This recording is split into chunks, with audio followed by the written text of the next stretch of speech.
শিক্ষা প্রতিষ্ঠানে শিগগিরই চালু হচ্ছে ই-ক্যাশ বুক, এমন একটি খবর প্রকাশিত হয়েছে।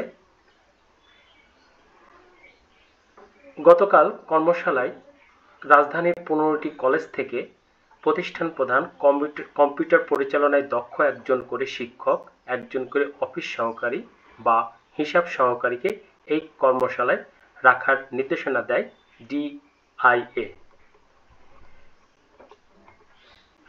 দৈনিক আমাদের বার্তায় এটি প্রকাশিত হয়েছে। শিক্ষা প্রতিষ্ঠানে শিগগিরই চালু হচ্ছে ই-ক্যাশ বুক।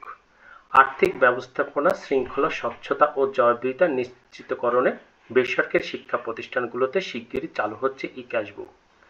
শিক্ষা মন্ত্রণালয়ের পরিদর্শন ও নিরীক্ষা অধিদপ্তরের উদ্যোগে এই বিষয়ে রাজধানীর সিদ্ধেশ্বরী গার্লস কলেজে গতকাল মঙ্গলবার এক কর্মশালা অনুষ্ঠিত হয়।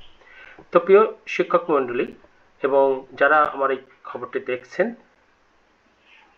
তারা একটু বিষয়টি ভাবুন যে ই-ক্যাশ বুক অর্থাৎ ইলেকট্রনিক ক্যাশ বুক এটি যদি করে তাহলে আসলে একটি স্বচ্ছতা তৈরি হবে। শিক্ষা প্রতিষ্ঠানে যে অর্থের যে অনিয়ম থাকে, দুর্নীতি থাকে, সেটা অনেকটা নিরসন হতে যাচ্ছে। এটা ঢাকা অঞ্চলে এটা আগে চালু হবে, তারপরে পরিস্থিতি অনুযায়ী বুঝে এটা তারপরে আস্তে আস্তে প্রতিটা শিক্ষা প্রতিষ্ঠানে বিস্তার লাভ করবে। এটা একটি ভালো উদ্যোগ। আশা করি স্কুলের পরিচালনার ক্ষেত্রে এটি একটি সুন্দর এবং সুষ্ঠু বিষয় নির্ধারিত হয়েছে। আমরা এটাকে সাধুবাদ জানাই।